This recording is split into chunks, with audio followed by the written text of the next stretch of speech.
بسم اللہ الرحمن الرحیم۔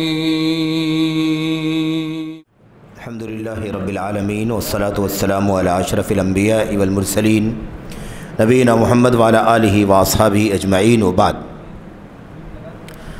برادران اسلام، دینی اور ملی بھائیوں، نوجوان دوستوں، احباب اور بزرگوں، قابل احترام ماں اور بہنوں، عزیز بچوں، کتاب التوحید کے درس کا جو سلسلہ اللہ تبارک و تعالیٰ کے فضل و کرم سے، اس کی توفیق سے اور آپ حضرات کے تعاون سے چل رہا ہے، اس سلسلے کا آج کا جو درس ہے، اس میں انشاءاللہ تبارک و تعالیٰ معاذ بن جبل رضی اللہ تعالیٰ عنہ کی حدیث، مشہور حدیث جو اللہ تبارک و تعالیٰ کی توحید کے حق سے متعلق سب سے زیادہ عظیم الشان حدیث ہے، اس کے سلسلے میں چند باتیں آپ کے سامنے عرض کی جائیں گی۔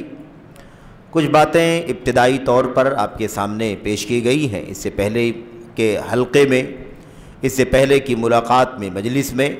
بقیہ باتیں انشاءاللہ تبارک و تعالی آج آپ کے سامنے پیش کی جائیں گی، اور حدیث سے جو مسائل نکلتے ہیں، جو فوائد حاصل ہوتے ہیں، وہ فوائد بھی آپ کے سامنے پیش کیے جائیں گے۔ اسی کو فقہ الحدیث کہا جاتا ہے۔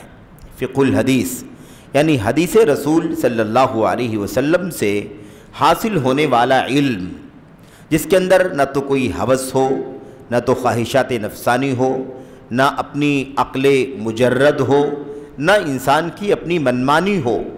اللہ کے کلام کی آیات سے جو معانی، جو دروس، جو عبرتیں حاصل ہوتی ہوں، وہ قرآن کریم کی فقہ ہے، اور ایسے ہی اللہ کی نبی صلی اللہ علیہ وسلم کی حدیث سے جو کچھ بھی درس، جو کچھ بھی سبق ہمیں ملتا ہو، جو کچھ بھی مسائل ہماری سمجھ میں آتا ہو، جو مسائل اس سے نکلتے ہوں، یہی اس حدیث رسول کی فقہ ہے۔ معاذ بن جبل رضی اللہ تعالیٰ عنہ کی اس روایت کا سرسری طور پر تذکرہ آپ کے سامنے آیا تھا۔ آئیے آج دیکھیں اس حدیث میں کیا باتیں بیان کی گئی ہیں، اور اس کا صحیح طور پر معنی کیا ہے، اور پھر اس سے حاصل ہونے والے فوائد کیا ہیں۔ معاذ بن جبل رضی اللہ تعالیٰ عنہ سے روایت ہے، وہ بیان کرتے ہیں کہ میں نبی کریم صلی اللہ علیہ وسلم کا ردیف تھا، آپ کی سواری پر آپ کے پیچھے بیٹھا ہوا تھا۔ اس بارے میں ساری باتیں ہو چکی ہیں۔ آپ کی سواری پر آپ کے پیچھے بیٹھا ہوا تھا۔ وہ سواری کیا تھی؟ حمار، وہ گدھا تھا جس پر نبی کریم صلی اللہ علیہ وسلم سواری کر رہے تھے۔ فقال لی، تو آپ صلی اللہ علیہ وسلم نے مجھ سے کہا، یا معاذ اتدری ما حق اللہ علی العباد، اے معاذ رضی اللہ تعالیٰ عنہ، کیا تم جانتے ہو کہ اللہ تبارک و تعالیٰ کا اس کے بندوں پر کیا حق ہے؟ معاذ، کیا تم جانتے ہو اللہ تبارک و تعالیٰ کا اس کے بندوں پر کیا حق ہے؟ یہ سوال حضرت معاذ بن جبل رضی اللہ تعالیٰ عنہ سے اللہ کے نبی علیہ السلام نے کیا۔ سوال الگ الگ مقصد کے پیش نظر ہوا کرتے ہیں۔ ہر جگہ سوال جاننے کے لیے ہی نہیں ہوتا ہے کہ معلومات حاصل کر لیں، سیکھنے کے لیے ہر جگہ سوال نہیں ہوتا، کہیں کہیں سکھانے کے لیے بھی سوال ہوتا ہے۔ یہاں معاذ بن جبل رضی اللہ تعالیٰ عنہ سے نبی کریم صلی اللہ علیہ وسلم نے جو بات فرمائی، آپ نے سوال کے انداز میں فرمایا، کیا تم جانتے ہو اللہ تعالیٰ کا اس کے بندوں پر کیا حق ہے؟ دراصل یہ سوال آپ صلی اللہ علیہ وسلم کی طرف سے معاذ بن جبل سے جو کیا گیا، اس کا مقصد یہ تھا کہ معاذ رضی اللہ تعالیٰ عنہ کو اور آپ کے ذریعے سے پوری امت کو اللہ تبارک و تعالیٰ کا حق اس کے بندوں پر کیا ہے یہ بتا دیں اللہ کے نبی صلی اللہ علیہ وسلم، اور اگلا سوال کر کے بندوں کا حق اللہ تبارک و تعالیٰ پر کیا ہے، یہ حق جو اللہ تعالیٰ کا بندوں پر ہے، اس حق کو ادا کرنے کے بعد بندوں کا حق اللہ تبارک و تعالیٰ پر کیا بنتا ہے، یہ سوال بھی آپ نے آگے کیا، وہ آگے سوال آ رہا ہے۔ تو ان دونوں سوالوں کے پیچھے نبی کریم صلی اللہ علیہ وسلم کا مقصد کیا تھا کہ جو باتیں آپ بتانا چاہ رہے ہیں اللہ کا حق بندوں پر، اور پھر جب یہ حق ادا کرنے بندے، تو اللہ تبارک و تعالیٰ پر بندوں کا حق کیا ہے، یہ آپ بتانا چاہتے تھے معاذ بن جبل رضی اللہ تعالیٰ عنہ کو، لیکن بتانے کے لیے آپ نے سوال اس لیے کیا تاکہ اس اہم ترین موضوع کو، اللہ کے حق کو اور اللہ کا حق ادا کرنے کے بعد اللہ پر بندوں کا حق کیا ہے، اتنے اہم موضوع کو، اتنی اہم بات کو سمجھانے کے لیے، بتانے کے لیے پوری توجہ معاذ بن جبل رضی اللہ تعالیٰ عنہ کے اللہ کے نبی اپنی طرف کھینچ لیں، پوری توجہ حاصل ہو جائے، تب اتنی بڑی بات آپ بتائیں کہ اللہ تعالیٰ کا حق بندوں پر کیا بنتا ہے۔ آپ ایسے بھی کہہ سکتے تھے یا معاذ ان حق اللہ علی العباد ان یعبدوہ ولا یشرکوا بہ شیئا۔ معاذ رضی اللہ تعالیٰ عنہ، اللہ تبارک و تعالیٰ کا اس کے بندوں پر یہ حق ہے کہ بندے اللہ تبارک و تعالیٰ کی عبادت کریں، اس کے ساتھ کچھ شریک نہ ٹھہرے۔ اللہ کے نبی کہہ سکتے تھے کہ نہیں کہہ سکتے تھے، لیکن آپ نے ایسے یعنی مثبت انداز میں کہنے کے بجائے کیا آپ نے کیا؟ آپ نے معاذ سے پوچھا، معاذ یہ بتاؤ جانتے ہو کہ اللہ کا حق بندوں پر کیا ہے؟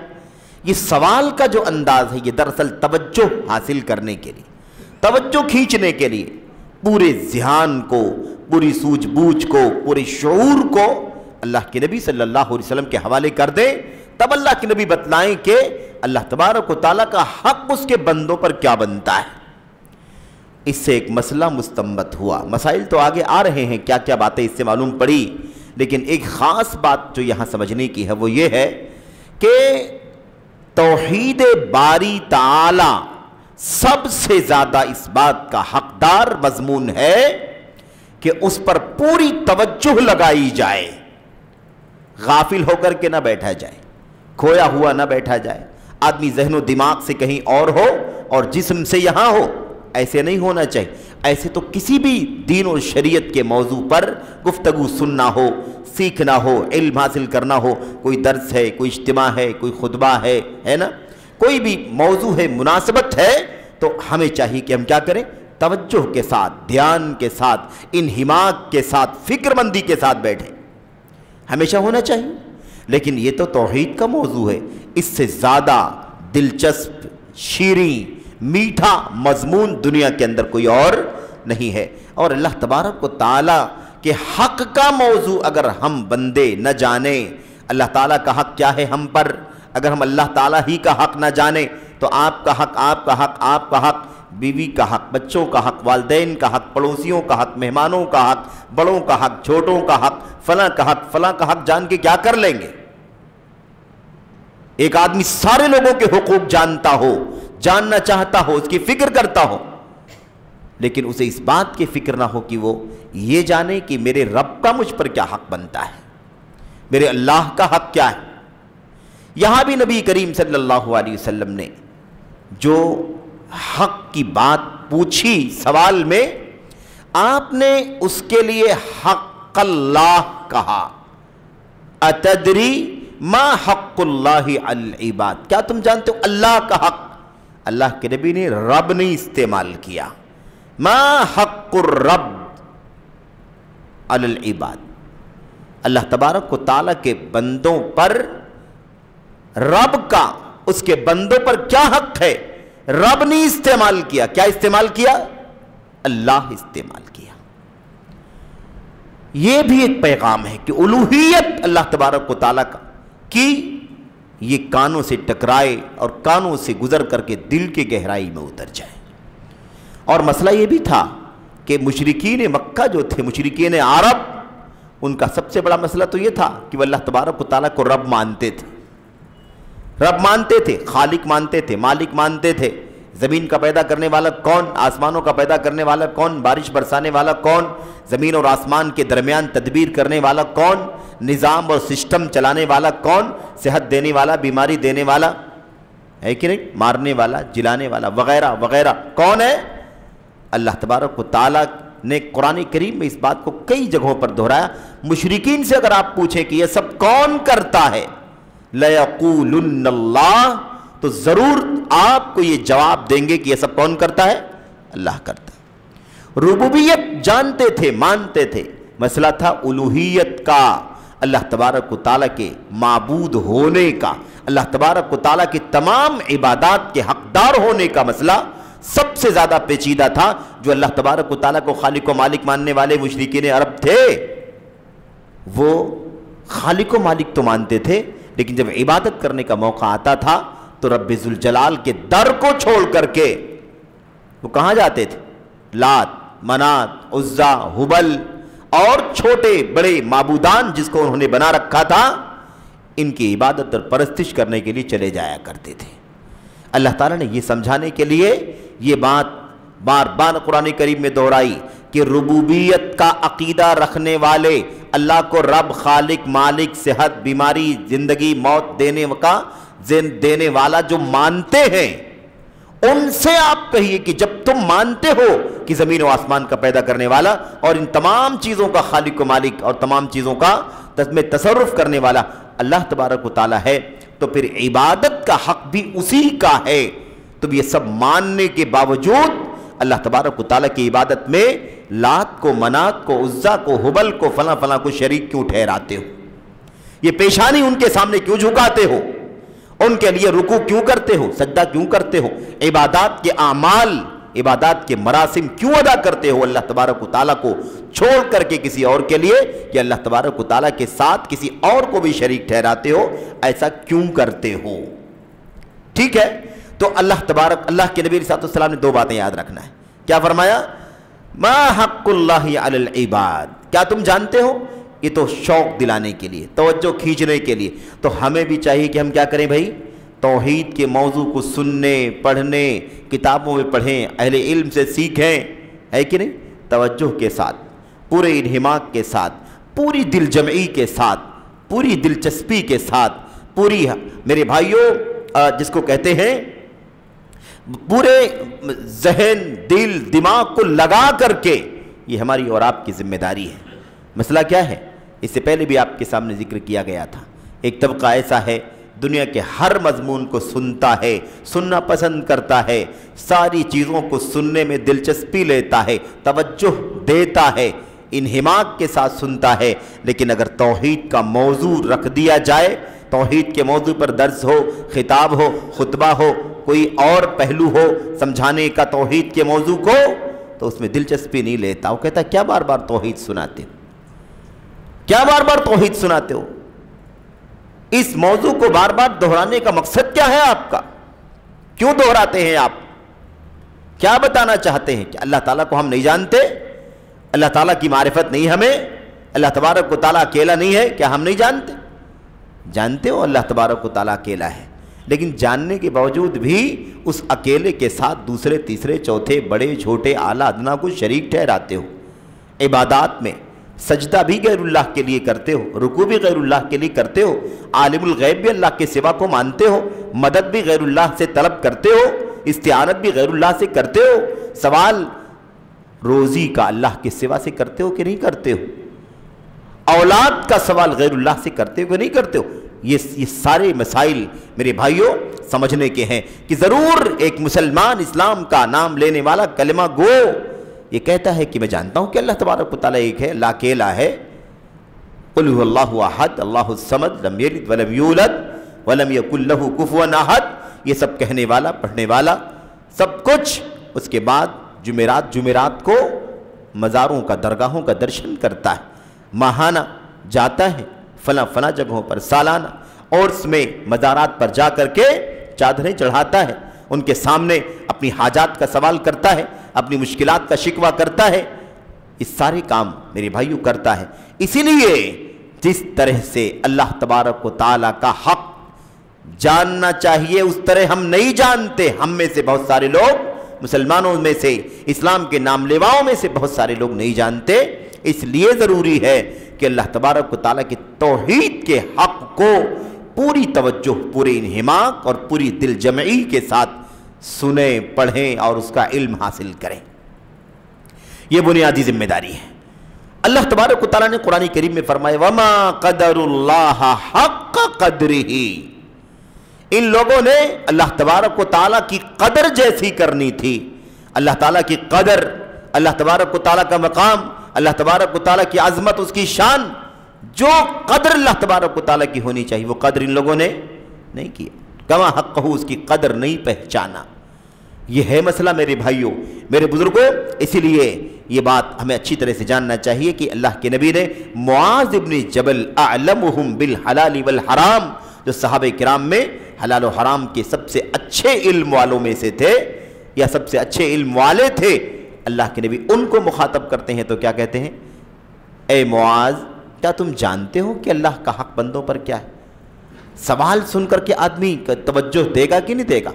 سوال پوچھنے سے اللہ کے نبی مخاطب کر رہے ہیں، آپ مخاطب کر رہے ہیں، استاد مخاطب کر رہا ہے، بڑا مخاطب کر رہا ہے، تو آدمی کیا ہوتا ہے؟ پورے طور پر الرٹ ہو جاتا ہے، چوکنا ہو جاتا ہے، کیا پوچھا جا رہا ہے، کیا سوال کیا جا رہا ہے۔ اور جب توجہ مل گئی اور سن لیا سوال، تو سوال کے بعد معاذ ابن جبل نے بھی، یہ فقہا میں سے تھے، فقہائے صحابہ، کیا کہا؟ یہ نہیں کہا کہ اللہ کا حق بندوں پر یہ ہے کہ اللہ کی عبادت کریں، اس میں کوئی شک نہیں ہے کہ یہ چیز معلوم ہے سب کو، اللہ کے نبی کے صحابہ ان تمام چیزوں کو بخوبی جانتے تھے، لیکن اللہ کے نبی علیہ السلام کے سوال کے جواب میں معاذ بن جبل نے کیا کہا؟ اللہ ورسولہ اعلم، اللہ اور اس کے رسول خوب جانتے ہیں، اللہ اور اس کے رسول صلی اللہ علیہ وسلم بہتر جانتے ہیں۔ بہرحال اس کے بعد یہ بات ہو گئی کہ اللہ کا لفظ استعمال کیا تاکہ الوہیت کا پیغام جائے، الوہیت کا پیغام جائے، کیونکہ اللہ تبارک و تعالیٰ کا حق اللہ کے بندوں پر ربوبیت کا بھی ہے کہ رب مانے، اسماء و صفات کا بھی ہے کہ اللہ تعالیٰ کے ناموں کو سمجھیں، اللہ کی صفات کو سمجھیں اور اس کو اللہ تبارک و تعالیٰ کے لیے خاص رکھیں، اس میں کوئی شک نہیں کہ یہ بھی حق ہے، لیکن اس میں جھگڑا نہیں تھا، اس میں مسئلہ نہیں تھا، نادر جھگڑے کے سوا اس میں جھگڑا نہیں تھا۔ رب مانتے تھے مشرکین مکہ، لیکن مسئلہ کہاں تھا؟ مسئلہ تھا اللہ تبارک و تعالیٰ کی عبادت کا، اللہ کے حق عبادت کو اللہ کے سوا کسی اور کو بھی دیا کرتے تھے، یہ سب سے پیچیدگی کا مسئلہ تھا۔ اس لیے اللہ کے نبی علیہ السلام نے ما حق اللہ علی العباد، بندوں پر اللہ کا کیا حق ہے۔ اچھا، ما حق العباد، ما حق اللہ علی العباد، بندوں پر، انسان نہیں کہا، انسانوں پر اور جناتوں پر اللہ کا کیا حق ہے، انسانوں پر اور جناتوں پر۔ وما خلقت الجن والانس الا لیعبدون، قرآن کریم میں اللہ نے فرمایا، لیکن اللہ کے نبی صلی اللہ علیہ وسلم نے یہ نہیں فرمایا ما حق اللہ علی الناس، لوگوں پر اللہ تبارک و تعالیٰ کا کیا حق ہے۔ عباد کا لفظ استعمال کیا، کیوں؟ تاکہ یہ ظاہر ہو کہ ہم بندے ہیں، تاکہ پیغام جائے کہ ہم کون ہیں؟ ہم بندے ہیں، ہمارا کام بندگی کرنا ہے اور وہ بندگی کا حقدار ہے تنہا۔ یہ اللہ کے نبی علیہ السلام کی جوامع الکلم اور آپ کی زبان و بیان کی بلاغت کی مثالیں، یہ آپ الفاظ کا استعمال کتنا جچا تلا کیا کرتے تھے۔ اپنے اللہ استعمال کیا، رب نہیں استعمال کیا، اپنے عباد استعمال کیا، ناس استعمال نہیں کیا، جن اور شیطان نہیں کہا، بندے، بندگی کا اظہار۔ اس سے پہلے بھی شاید اشارہ یہاں یا کہیں اور ہوا ہے کہ میرے بھائیوں، ہمارا اور اللہ تبارک و تعالیٰ کا کیا رشتہ ہے؟ ہمارا رشتہ ہمارے اللہ سے، ہمارے رب سے کیا ہے؟ بندگی کا رشتہ ہے، غلامی کا رشتہ ہے۔ وہ ہمارا معبود حقیقی ہے، وہ ہمارا رب ہے، پالنہار ہے، وہ ہمارا معبود حقیقی ہے، اور ہم اس کے غلام ہیں، اس کے بندے ہیں، اس کے سامنے محتاج ہیں، اس کے سامنے حقیر و فقیر ہیں، بے کس ہیں، بے بس ہیں، اس کے دیے سے کھاتے ہیں، اس کے دیے سے پیتے ہیں، اس کے جلانے سے زندہ ہیں، اس کی صحت دینے سے صحت مند ہیں، اس کے بیمار کر دینے سے بیمار ہو جائیں، سب کچھ اس کا عطا کیا ہوا ہے۔ وَمَا بِكُم مِّن نِعْمَةٍ فَمِنَ اللَّهِ، تم پر جتنی بھی نعمتیں ہیں وہ سب کی سب اللہ تبارک و تعالیٰ کی جانب سے، اس کے دیے سے ملا ہے۔ میرے ہم کون ہیں؟ ہم تو غلام ہیں، ہم تو محتاج ہیں، فقیر ہیں میرے بھائیوں۔ ان اللہ فقیر ونحن اغنیاء، یہودیوں نے کہا اللہ تعالیٰ فقیر ہے، نعوذ باللہ، ہم مالدار ہیں، ظالم یہودیوں نے کہا تھا۔ میرے بھائیوں، رشتہ کیا ہے؟ ہم بندے ہیں، غلام ہیں، ہم فقیر ہیں، اللہ تبارک و تعالیٰ الغنی الحمید، سب سے بڑا غنی اور بے نیاز ہے، لائق تعریف ہے، کوئی عیب نہیں، کوئی نقص نہیں اللہ تبارک و تعالیٰ کی ذات و صفات میں۔ خیر، کیا کہا آگے؟ معاذ کہتے ہیں کہ جب یہ سوال اللہ کے نبی نے کیا تو میں نے کہا اللہ اس کے رسول بہتر جانتے ہیں۔ قال، پھر دوسرا سوال اللہ کے نبی علیہ السلام نے فرمایا، دوسرا آپ نے اگلی مرتبہ جواب دیا، سوال کیا توجہ کے لیے، معاذ بن جبل نے کہا اللہ اس کے رسول بہتر جانتے ہیں، اس کے بعد اللہ کے نبی علیہ السلام نے خود جواب دیا. خود کیا کیا؟ جواب دیا. یہی بتانا ہی چاہتے تھے. فَإِنَّ حَقَّ اللَّهِ عَلَى الْعِبَادِ أَن يَعْبُدُوهُ وَلَا يُشْرِكُوا بِهِ شَيْئًا. اللہ تبارک و تعالیٰ کا حق بندوں پر یہ ہے کہ بندے اللہ تبارک و تعالیٰ کی عبادت کریں، اس کے ساتھ کچھ بھی شریک نہ ٹھہرائیں. یہی بات ڈائریکٹ کہی جا سکتی تھی کہ نہیں کہی جا سکتی تھی؟ سوال کیا، معاذ بن جبل نے کہا اللہ اس کے رسول بہتر جانتے. بعد میں آپ نے وہ بات بیان فرمائی. یہ بات ایسے بھی ہو سکتی تھی، یا معاذ، اے معاذ، حق اللہ علی العباد ان یعبدوہ ولا یشرکوا بہ شیئا. لیکن اللہ کے نبی نے ایسا نہیں، توجہ کھینچنے کے بعد اس مسئلے کو سمجھایا. کیا کہتے ہیں اس کے بعد؟ اللہ تبارک و تعالیٰ کا حق بندوں پر یہ ہے کہ بندے اللہ کی عبادت کریں اور اس کے ساتھ کچھ بھی شریک نہ ٹھہرائیں. بندے اللہ کی عبادت کریں اور اس کے ساتھ کچھ بھی شریک نہ ٹھہرائیں. یہ اللہ کا حق ہے، اللہ کا ہم پر واجب ہوتا ہے، اللہ کا ہم بندوں پر ثابت ہوتا ہے، اللہ کا ہم بندوں پر نکلتا ہے کہ ہم اسی کی عبادت کریں اور اس کے ساتھ کسی کو ساجی اور شریک نہ بنائیں. کچھ کو، کسی کو بھی ہم اللہ تعالیٰ کا ساجی اور شریک نہ بنائیں. تو اللہ کا حق نکلتا ہے ہم پر، اللہ کا حق بنتا ہے، ہم پر ثابت ہوتا ہے. حتمی طور پر، پکے طور پر یہ بات اللہ تعالیٰ کی طرف سے ہم پر نکلتی ہے، عائد ہوتی ہے. تو اب اللہ تعالیٰ کا یہ حق ہم بندوں کو ادا کرنا ہے. اللہ تعالیٰ نے یہ بات ایسے بیان فرمائی کہ تم کو پیدا ہی اسی حق کو ادا کرنے کے لیے کیا گیا ہے. تم کو پیدا کس لیے کیا گیا؟ کہ اللہ کا یہ حق تم پر نکلتا ہے اور تم یہ حق اللہ تعالیٰ کا ادا کرو. وَمَا خَلَقْتُ الْجِنَّ وَالْإِنسَ إِلَّا لِيَعْبُدُونَ میں یہی بات بتلائی جا رہی. تو میرے بھائیوں، تو گویا ہماری اور آپ کی پیدائش کس لیے ہوئی ہے؟ اللہ کا ایک حق ہے ہم پر، وہ حق ادا کرنے کے لیے ہم پیدا کیے گئے. انسانوں، تمہیں اللہ نے اس لیے پیدا کیا ہے تاکہ تم اللہ کا ایک حق نکلتا ہے تمہارے اوپر، اس حق کو ادا کر دو. جنوں، تمہیں اللہ نے اس لیے پیدا کیا ہے کہ تم پر اللہ کا حق نکلتا ہے، اسے تم ادا کر دو. حق یہ ہے کہ عبادت صرف اللہ کی کرو، اس کے ساتھ کسی کو ساجی اور شریک نہ بناؤ. یہ ہے اللہ تعالیٰ کا حق. میرے بھائیو، دنیا کے سارے لوگوں کے حقوق تو ہم جانتے پہچانتے ہیں، اس کی باتیں ہوتی ہیں، اس پر ڈسکشن ہوتی ہے. اس پر ادا نہ کیا جائے تو ظلم ہے، ادا نہ کیا جائے تو ناانصافی ہے، ادا نہ کیا جائے تو حق چھین لینا ہے. سارے تبصرے ہوتے ہیں کہ نہیں ہوتے؟ لیکن اللہ تبارک و تعالیٰ کا حق چھینا جا رہا ہے. اللہ کی دھرتی پر، اللہ کے آسمان تلے ہم بندے اللہ تبارک و تعالیٰ کا حق اللہ تعالیٰ کو نہیں دیتے، یا دیتے ہیں تو اللہ کے اس حق میں کسی اور کو ساجیدار بنا دیتے ہیں جو اللہ کا بندہ ہی ہوتا ہے، اللہ کا غلام ہی ہوتا ہے. کوئی اللہ کا ولی ہوتا ہے، کوئی اللہ کا فرشتہ ہوتا ہے، کوئی اللہ کا رسول اور نبی ہوتا ہے، کوئی ادنا اور اعلیٰ ہوتا ہے، لیکن وہ اللہ کا بندہ ہوتا ہے. اللہ کے حق کے بندگی میں اللہ کے بندے کو ہم شریک ٹھہرا دیتے ہیں. ہم اللہ کے اس حق کو کب سمجھیں گے اور کب ادا کریں گے اسے؟ اس کے بعد آگے کیا فرمایا اللہ تبارک اللہ کے نبی صلی اللہ علیہ وسلم نے فرمایا آگے، اور یہ بتاؤ وَمَا حَقُّ الْعِبَادِ عَلَى اللَّهِ، اور کیا تم جانتے ہو کہ بندوں کا اللہ پر کیا حق ہے؟ الٹ کر، بندوں کا اللہ تبارک و تعالیٰ کا حق پر کیا حق ہے؟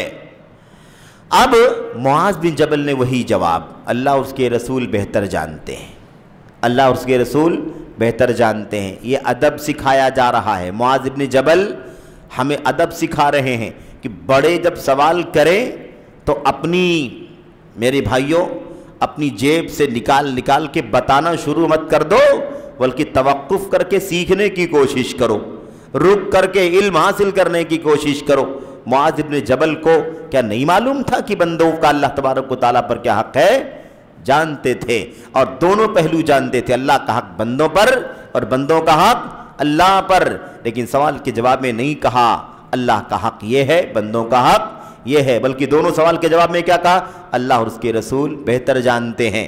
تو ٹھیک ہے، یہ ادب ہے، اللہ اور اس کے رسول بہتر جانتے ہیں، اس میں کوئی شک نہیں ہے، اور یہی نقطہ اچھی طرح سے ہمیں سمجھنے کی ضرورت ہے. لیکن علم کے باب میں ہماری ذمہ داری کیا بنتی ہے کہ اگر کوئی صاحب علم، نبی تو نہیں پوچھ رہا ہے ہم سے، رسول تو نہیں پوچھ رہے، لیکن کوئی صاحب علم ہے، کوئی مجلس ہے، ہمیں چاہیے کہ ہم، میرے بھائیوں، خود اپنی طرف سے جواب دینا، آگے بڑھ کر کے صدارت کے ساتھ، تصدر کے ساتھ، اور میرے بھائیوں اپنی علم دانی، یا اپنی اسٹڈی یا اپنے مطالعے اس کا اظہار کرنے کے بجائے کیا کریں؟ اہل علم کے سامنے، اپنے بڑوں کے سامنے بیٹھ کر کے ہم خاموشی اختیار کریں، علم حاصل کرنے کی کوشش کریں۔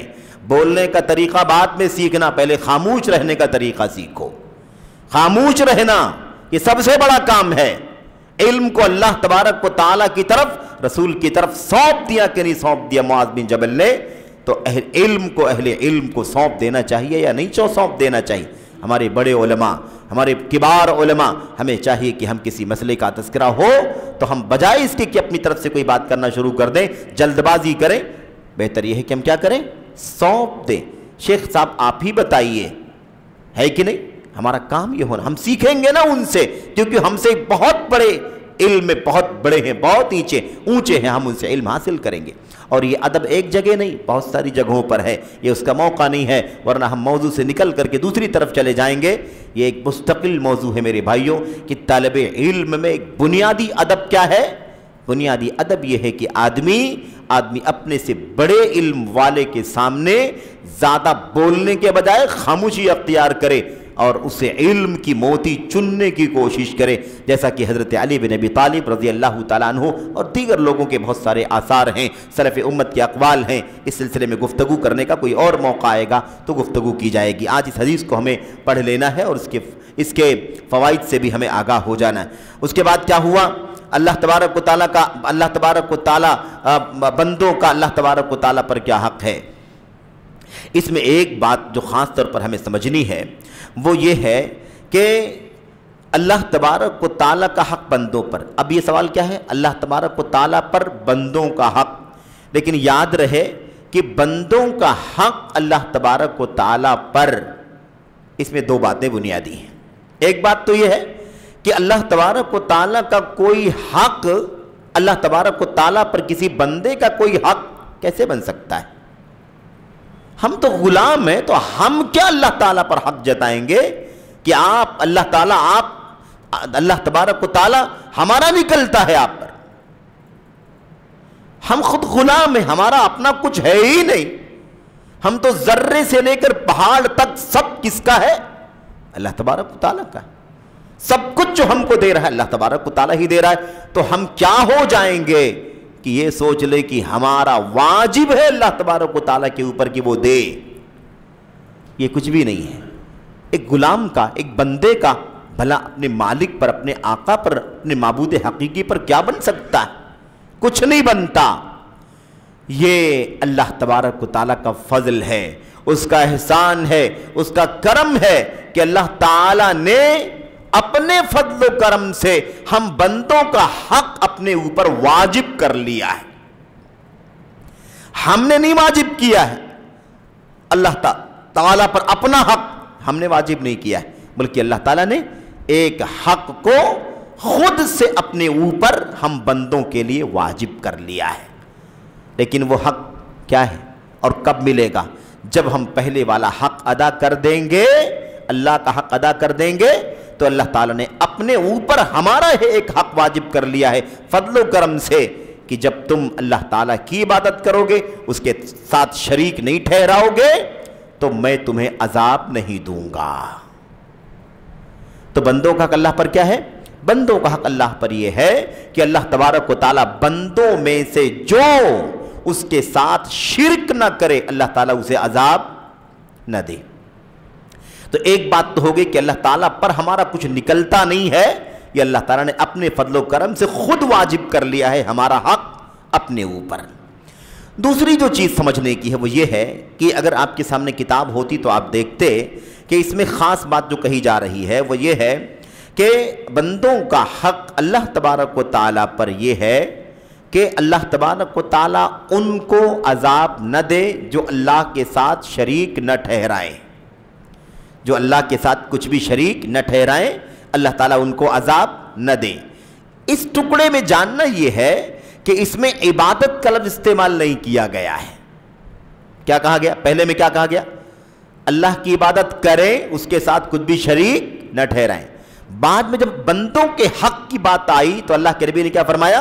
بندوں کا حق اللہ تعالیٰ پر یہ ہے کہ اللہ تعالیٰ اپنے ان بندوں کو عذاب نہ دے جو اللہ کے ساتھ کچھ بھی شریک نہ ٹھہرائیں۔ یہ نہیں کہا کہ جو اللہ تعالیٰ کی عبادت کریں اور اللہ کے ساتھ کچھ بھی شریک نہ ٹھہرائیں۔ تو اگر یہ لفظ نہیں استعمال ہوا ہے تو کیا مطلب نکلتا ہے اس کا؟ اس کا مطلب کیا ہے؟ اللہ تعالیٰ عذاب نہ دے اس کو جو اللہ کے ساتھ کچھ بھی شریک نہ ٹھہرائے۔ ایک آدمی ہے اللہ کے ساتھ کچھ بھی شریک نہیں ٹھہراتا لیکن اللہ کی عبادت بھی نہیں کرتا۔ بات سمجھ میں آ رہی کہ نہیں آ رہی؟ اللہ کی عبادت کرے، اللہ کے ساتھ کچھ بھی شریک نہ ٹھہرائے، لیکن یہاں کیا کہا جا رہا ہے؟ اللہ تعالیٰ پر بندوں کا حق یہ ہے کہ جو اللہ تعالیٰ کے ساتھ کچھ بھی شریک نہ ٹھہرائے اللہ اس کو عذاب نہ دے۔ یہ نہیں کہا گیا اس کے اندر کہ جو اللہ تبارک و تعالیٰ کی عبادت کرے اس کے ساتھ کچھ بھی شریک نہ ٹھہرائے اللہ تعالیٰ اسے عذاب نہ دے۔ عبادت کا لفظ چھوڑ دیا گیا ہے۔ اس کا مطلب یہ نہیں ہے، کوئی نہ سمجھے کہ اس کا معنی یہ ہے کہ عبادت نہیں چاہیے اللہ تعالیٰ کے ساتھ، بس شرک نہ کرو تو اللہ تعالیٰ عذاب نہیں دے گا۔ یہ معنی نہیں ہے اس کا یہ معنی نہیں ہے۔ اس کا معنی وہی ہے جو پہلے والے ٹکڑے میں ہے۔ اس کا معنی اگر یہ ہوتا جیسے الفاظ موجود ہیں نا کہ اللہ یعذب من لا یشرک بہ شیئا، کہ اللہ تعالیٰ اس کو عذاب نہ دے جو اللہ کے ساتھ کچھ بھی شریک نہ ٹھہرائے، عبادت کا لفظ نہیں آیا۔ تو کیا جو آدمی اللہ تعالیٰ کے ساتھ کسی کو شریک نہ ٹھہرائے، نہ تو فرشتے کو، نہ تو جن کو، نہ تو نبی کو، نہ تو رسول کو، نہ ولی کو، نہ کسی چھوٹے کو، نہ بڑے کو، نہ کسی بت پر کسی کو بھی شریک نہ ٹھہرائے، شریک نہیں ٹھہراتا، شرک نہیں کرتا ہے، لیکن اللہ تبارک و تعالیٰ کی عبادت بھی نہیں کرتا ہے، تو اس کو اللہ تعالیٰ عذاب دے گا کہ نہیں دے گا؟ عذاب دے گا کہ نہیں دے گا؟ عذاب دے گا۔ اس حدیث میں تو نہیں آیا ہے، نہیں آیا ہے تو کیا مطلب؟ سمجھنے کی ضرورت ہے۔ کیوں؟ اس لیے کہ یہ مقابلے پر گفتگو ہو رہی ہے، ایسے ہی سمجھ لینا چاہیے، دو دلیلیں ہیں ہمارے پاس، اس سے معلوم پڑتا ہے کہ عبادت کرے اللہ تبارک و تعالیٰ کی اور اللہ کے ساتھ کچھ بھی شریک نہ ٹھہرائے تو اللہ تعالیٰ اسے عذاب نہیں دے گا۔ جو دونوں میں سے کوئی ایک چیز چھوڑ دے گا تو عذاب کا مستحق بن جائے گا۔ اگر شرک نہ کرے لیکن عبادت بھی نہ کرے تو بھی اللہ کا عذاب ملے گا، اللہ کی عبادت کرے لیکن شرک کے ساتھ کرے تو بھی اللہ تعالیٰ کا عذاب اسے ملے گا۔ دونوں ضروری ہے، اللہ کی عبادت کرے، صرف اور صرف اللہ کی عبادت کرے اور کسی کو اس کے ساتھ شریک نہ ٹھہرائے تو اللہ تبارک و تعالیٰ اسے عذاب نہیں دے گا۔ یہ اپنے فضل و کرم سے اللہ نے واجب کر لیا۔ اس کی دو دلیلیں ہیں۔ ایک دلیل امام شیخ محمد بن صالح العثیمین رحمۃ اللہ علیہ فرماتے ہیں کہ دو دلیلوں سے یہ بات واضح ہے کہ عبادت کے بغیر نہیں کام چلے گا، عبادت ضروری ہے۔ اس کی ایک دلیل تو یہ ہے کہ اللہ کے نبی نے سوال میں کیا پوچھا؟ ما حق العباد علی اللہ، بندوں کا اللہ تبارک و تعالیٰ پر کیا حق ہے؟ تو جو عباد ہیں، بندے ہیں، وہ اسی لیے بندے ہیں کہ انہیں عبادت کرنی ہے اللہ تبارک و تعالیٰ کی۔ جو بندے ہیں ان کی کیا ذمہ داری ہے؟ عبادت کرنا ہی ان کی ذمہ داری ہے۔ اپنی بندگی کا، اپنی غلامی کا ثبوت دینا اللہ تبارک و تعالیٰ کے سامنے ضروری ہے۔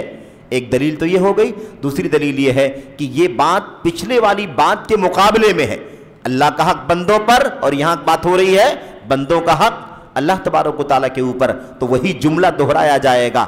کیا؟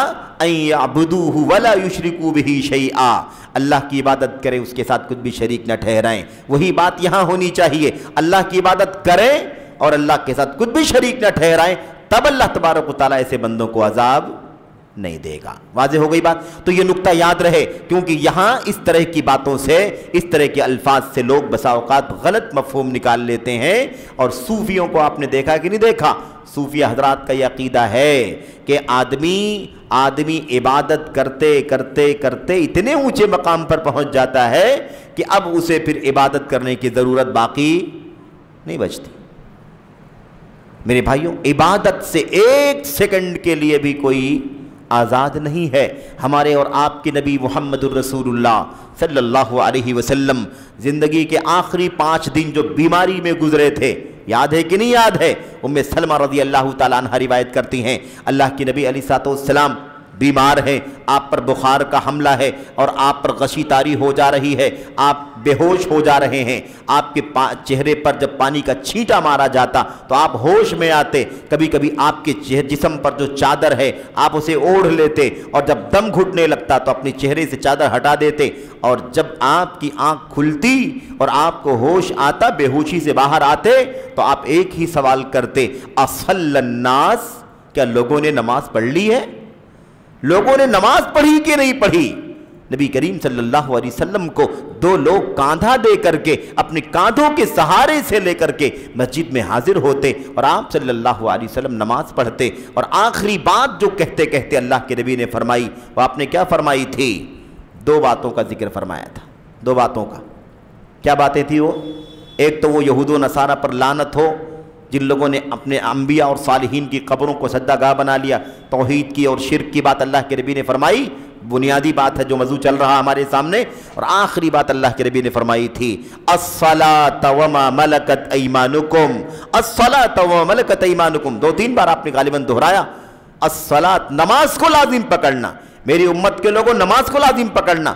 اللہ کے حق توحید کے اعلان کے بعد سب سے اونچا مقام، سب سے اونچی عبادت کیا ہے؟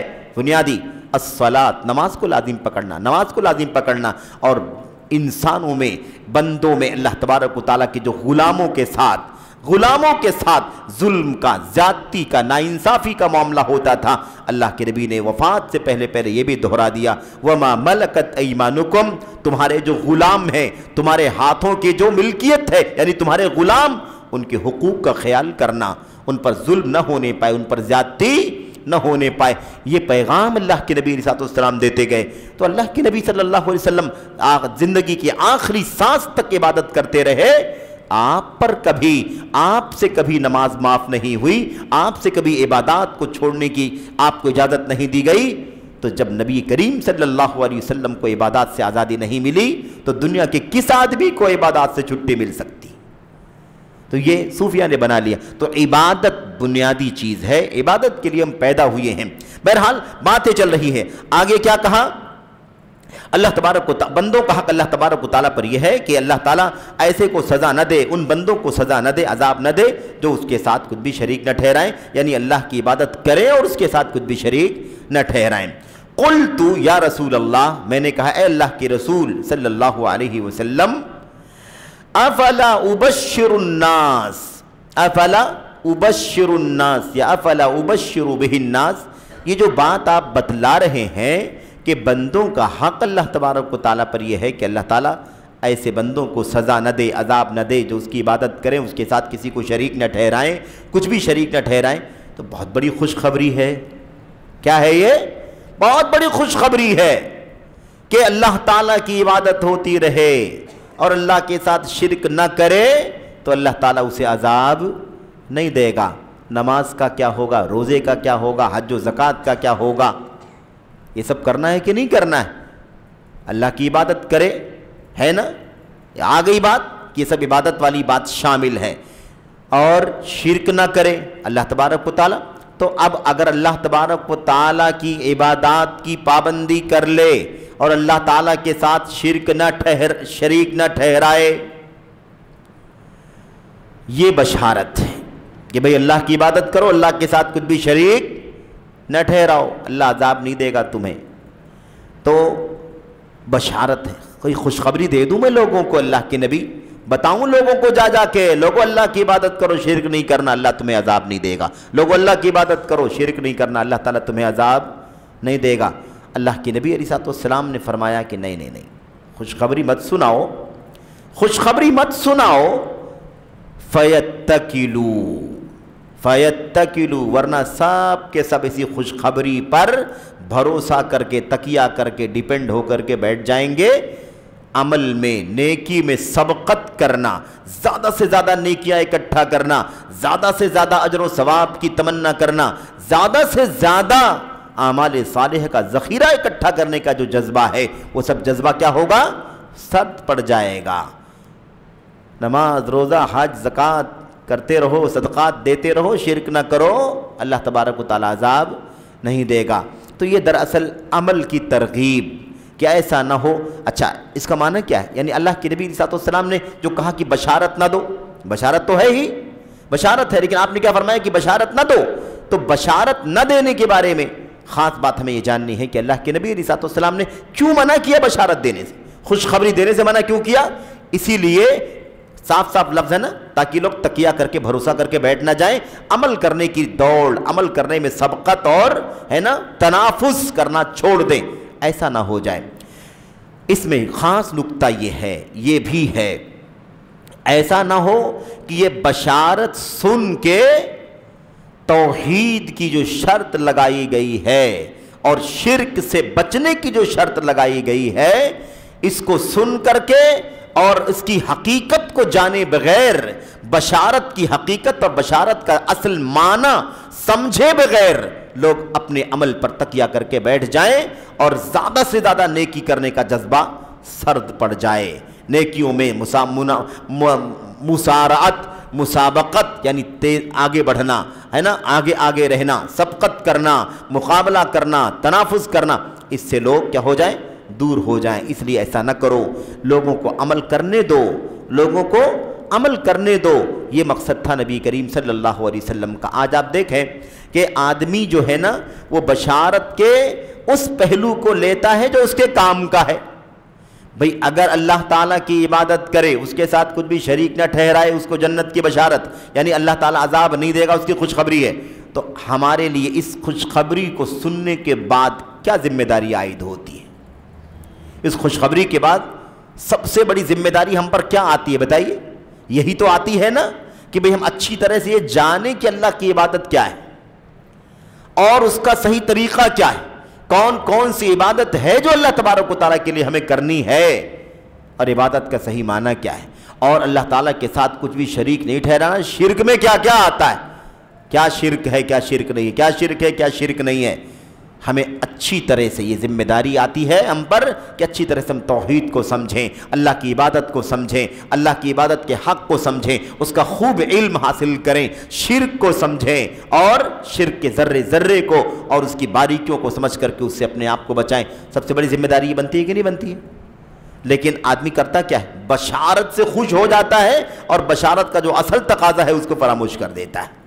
تو اس خوف سے اللہ کے نبی صلی اللہ علیہ وسلم نے کیا فرمایا؟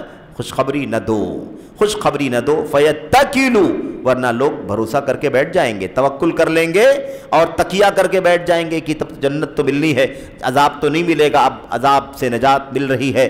بس یہ نہیں سوچیں گے کہ ہمیں اور کثرت سے نیکی کرنی چاہیے، اور زیادہ اجر و ثواب کی کوشش میں لگے رہنا چاہیے، سبقت کرنی چاہیے. اس کو کیا کر دیں گے؟ وہ اس کو فراموش کر دیں گے اور اس سے آزاد ہو جائیں گے.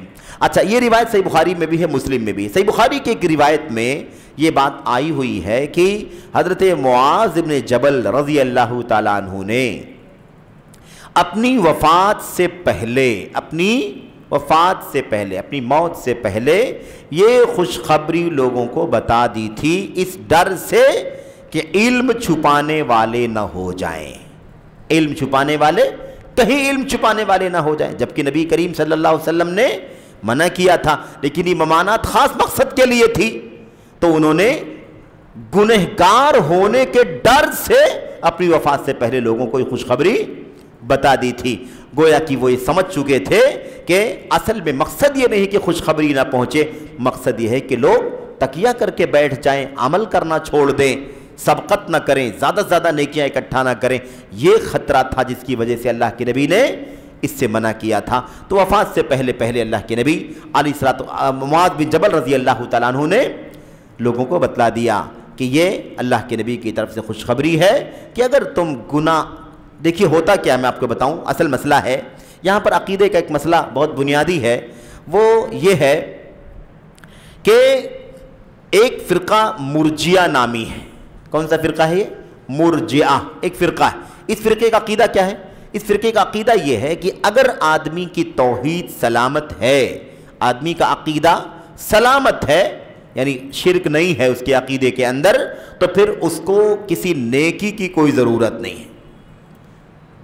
شرک نہیں کر رہا ہے، توحید کا عقیدہ بالکل سلامت ہے، تو پھر نماز پڑھنے کی ضرورت نہیں، روزہ رکھنے کی ضرورت نہیں، صدقہ کرنے کی، حج کرنے کی وغیرہ وغیرہ کی ضرورت نہیں ہے. عمل کی ضرورت نہیں ہے۔ یہ کس کا عقیدہ ہے؟ مرجیہ کا عقیدہ ہے۔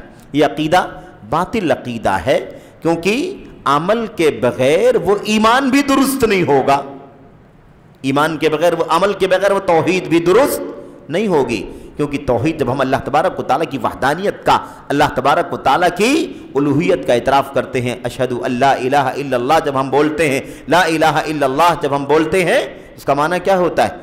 زبان سے یہ الفاظ کہنا اور اس کے معانی کو سمجھ کر دل سے اس پر یقین کرنا اور اس کے تقاضے کے مطابق عمل کرنا، اس کے تقاضے کے مطابق عمل کرنا۔ اب اگر عمل نہیں کرتا ہے، کوئی آدمی عمل نہیں کرتا ہے، تو عمل نہ کرنے کی وجہ کیا ہوتی ہے؟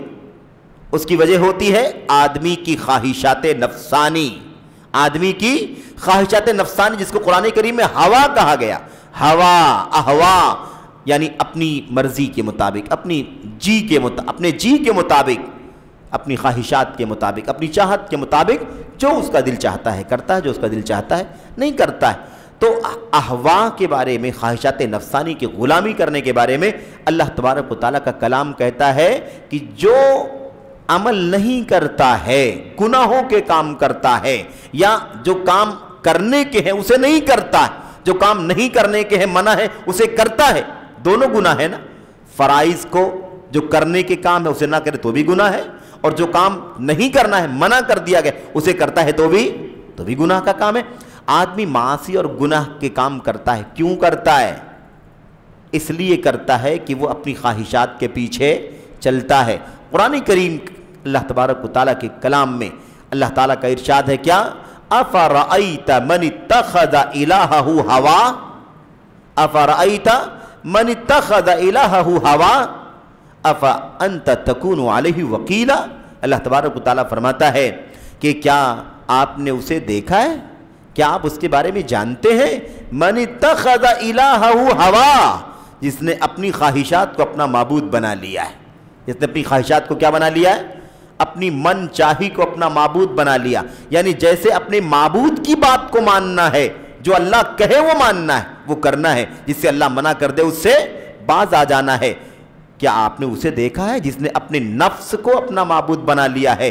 یعنی اس کا نفس جو چاہتا ہے وہ کرتا ہے، اور جو اس کا نفس نہیں چاہتا ہے وہ اسے نہیں کرتا ہے۔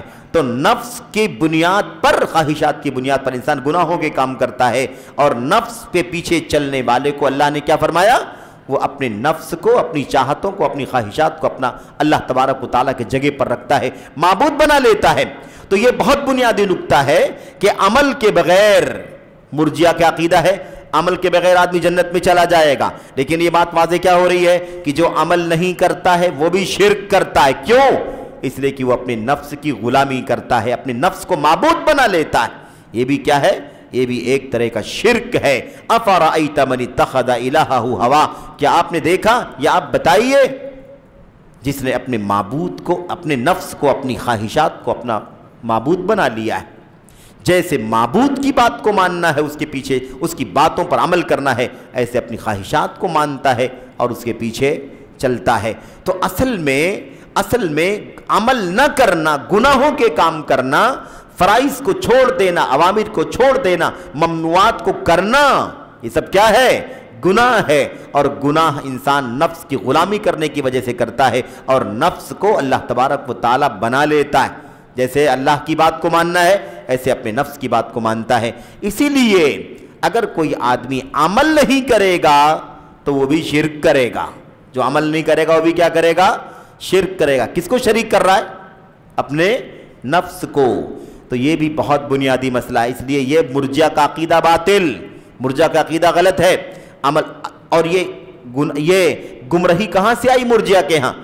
آخری بات ہے، مرجیہ کہتے تھے کہ بھئی یہ تو عقیدہ سب مانتے ہیں، سارے اہل سنت، کہ جس آدمی کے عقیدے میں خلل ہے، جس کی توحید سلامت نہیں، شرک ہے، کفر ہے، نفاق ہے، وہ کتنی بھی نیکیاں کر ڈالے، پہاڑ کھڑا کر دے نیکیوں کا، اس کی بخشش ہوگی؟ اس کی بخشش نہیں ہوگی، کیونکہ شرک کرنے والے کی بخشش نہیں ہوگی، اس کی ساری نیکیاں کیا ہو جائیں گی؟ برباد ہو جائیں گی۔ یعنی شرک کرنے کی وجہ سے اس کی کوئی بھی نیکی کام نہیں آئے گی، کسی نیکی سے اس کو کوئی فائدہ نہیں ملے گا۔ تو کہتے ہیں جیسے شرک کے ہوتے ہوئے کوئی نیکی فائدہ نہیں دیتی ہے، ایسے ہی شرک نہ ہونے کی صورت میں کسی عمل کو نہ کرنے کا کوئی نقصان نہیں ہوتا ہے۔ یہ مرجیہ کا باطل عقیدہ ہے۔ عقیدہ صحیح ہو، عقیدہ باطل ہو، عقیدہ غلط ہو تو نیک عمل کا کوئی فائدہ نہیں ملتا ہے۔ تو اگر عقیدہ صحیح ہو تو عمل کرنے کی کوئی ضرورت نہیں ہے، عقیدے صحیح کی بنیاد پر جنت میں جائے گا۔ یہ مرجیہ کا عقیدہ ہے۔ لیکن اس عقیدے کے غلط ہونے کی دلیل کیا ہے؟ کہ جو شخص عمل نہیں کرتا ہے دراصل وہ بھی کیا کرتا ہے؟ وہ بھی شرک کرتا ہے، کیونکہ عمل نہ کرنے کی وجہ کیا ہے؟ نفس ہے۔ اور اللہ قرآن میں فرماتا ہے کہ کیا آپ نے دیکھا جس نے اپنے نفس کو اپنا معبود بنا لیا ہے، یعنی اپنی مرضی کے مطابق چلتا ہے، عمل نہیں کرتا، اس کی مرضی نہیں ہے نماز نہیں پڑھتا، اس کی مرضی نہیں ہے روزہ نہیں رکھتا، اس کا جی نہیں چاہتا زکوٰۃ نہیں دیتا، اس کا جی نہیں چاہتا حج عمرے نہیں کرتا، اس کا جی چاہتا ہے کہ چوری کرے کرتا ہے، اس کا جی چاہتا ہے کہ کیا کرے؟ رشوت کا لین دین کرے وہ کرتا ہے، اس کا جی چاہتا ہے بدکاری کرے وہ کرتا ہے، اس کا جی چاہتا ہے شراب پیے وہ پیتا ہے۔